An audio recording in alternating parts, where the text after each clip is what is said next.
hörmətlik Şərq Türkistanlıq qarindaşlar. Şərq Türkistan xəbər agentliğinin xəbərlər proqramısını görüşünəni qızğın qarşı alırıq. Төәндә тәфсилий мәзмунларны диктанларга sunumuz. Şərqi Türkistan sürgünde hökuməti Sovet İttifaqının Xitayның Şərqi Türkistanны işğal qılıb elişini keltirib çıxarğan xıyanətining 75 illigini la'natladi. Şərqi Türkistan sürgünde hökumətinin 26 sentyabr günü bu vaqtda e'lon qilingan axborotida mundaq deyildi.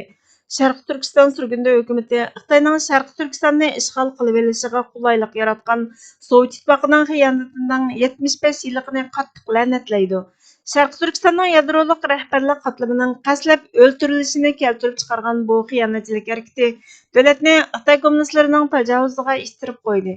Bu xiyanət neçə 10 yil davamlaşqan müstəmləkəçilik, Uyğur və başqa türk xalqlarının irqi qırğınçılıqqa uçurışıga yol açdı. Milyonlagan kişinin hayatını vayron qildi.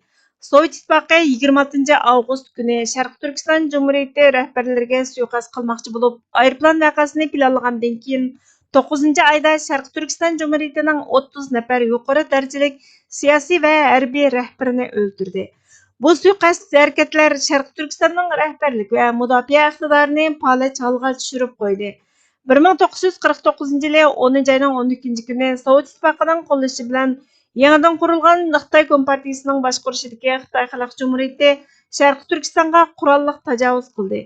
Xitayning vahshiylik darajasi Xitoy hukumatining 1954 yılı 3 aydagi radioda anglatgan xabardagi 1949 yılı oktyabrdan 1954 yılı 1 oygacha Xitoy Xalq Ozodlik armiyasi 150 mingdan ortiq Şərqi Türkistanlikni Xitoyning va Şərqi Türkistanning yerlik xalqiga qarshi inqilobchilar deb o'ltirganligi haqidagi bayonlarda aks etdi. Bu keng ko'lamli qirg'inchiliklar Xitoyning ishg'oliyatini mustahkamlash va mustamlakachilikka qarshi turish harakatini yo'qotishdagi halqali qadam edi.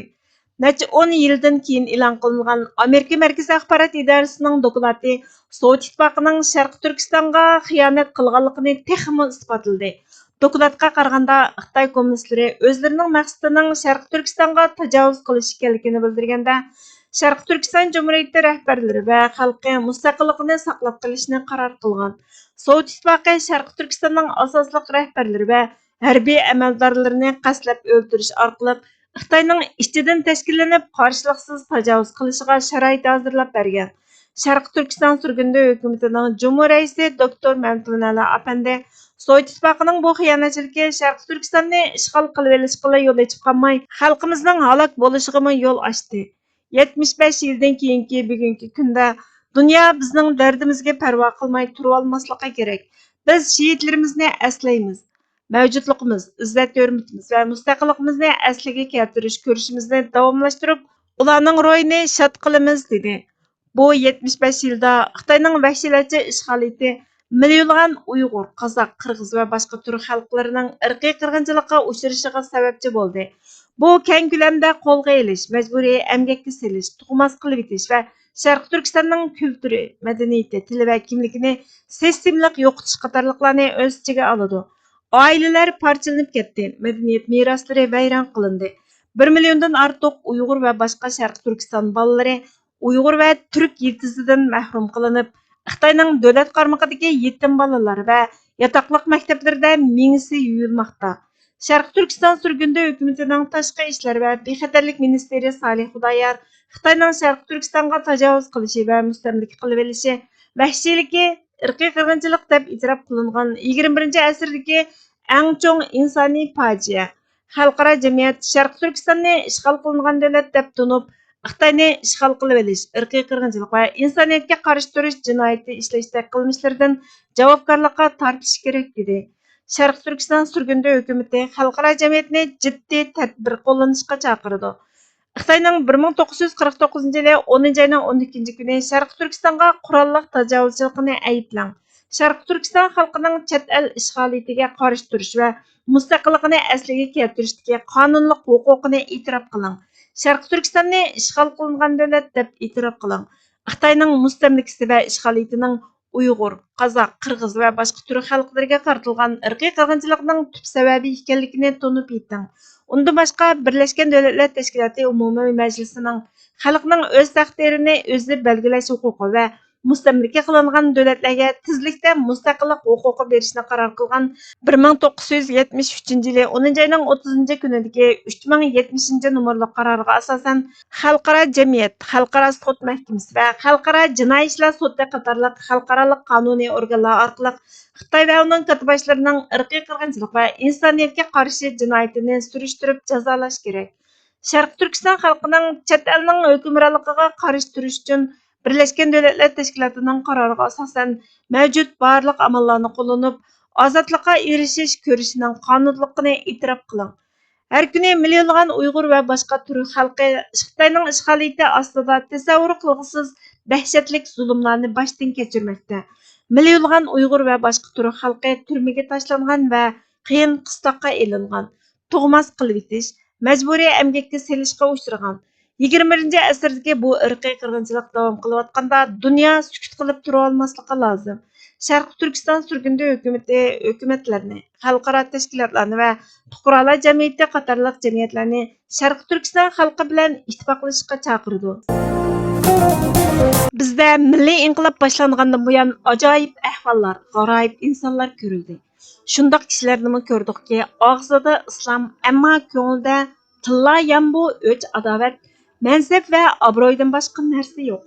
Salom soat gap so'zlarining hammasi dunyo uchun bo'lib, osmon o'rilib tushdimi xiyoliga kiribmi chiqmaydi.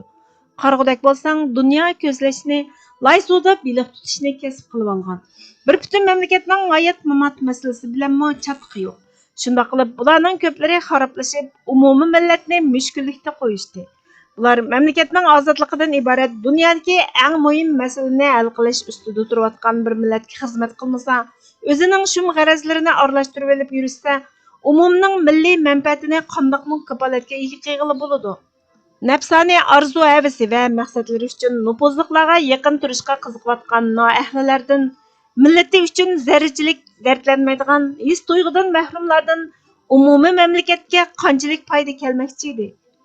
Başdan boshlab millati uchun hech qanday g'am qayg'usi bo'lmaganlarning, nafsoniyatga berilib puli va obro'yining oshiq shaydasi bo'lib yurganlarning milliy ozodlikqa erishish yo'lida saodatga boshlashidan qandoqmi umidlangili bo'ladi.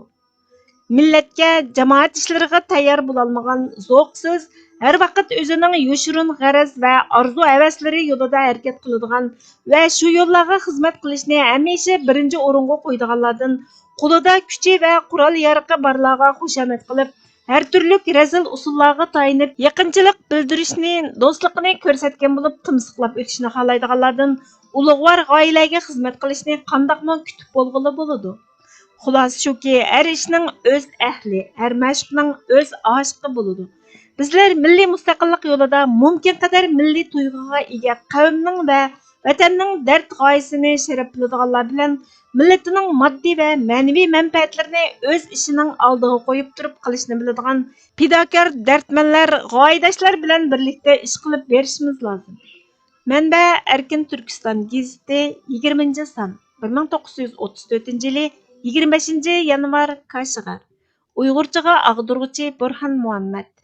Bugungi xabarlarimiz bu yerda oxirlashdi. Bizga vaqt ayirganingiz uchun ko'pdan ko'p rahmat.